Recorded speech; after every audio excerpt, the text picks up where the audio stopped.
Albatta, menga ishoning. Meni imkoniyatim. Uni hech qachon do'st sifatida ko'rmaganman. Bu jamiyatda faqat aqllilar omon qoladi. Xonim, siz Xobbinni oyisiz, to'g'rimi? Uni qayerdaligini bilasizmi?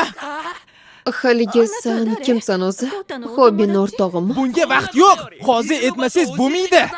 Uni zudlik bilan maktabga olib borishim kerak. Bu juda ham muhim. Xobbin maktabga bormayaptimi? Undan suvdan quruq chiqish uchun foydalanib qolishim kerak. Lekin bular haqida gapirib o'tirmayman. Shunchaki manzilini bersangiz bo'ldi. Avval ham borgandim, lekin hamma uylar bir xilligidan uyingizni topamagandim. Omon qolish uchun hamma narsaga roziman.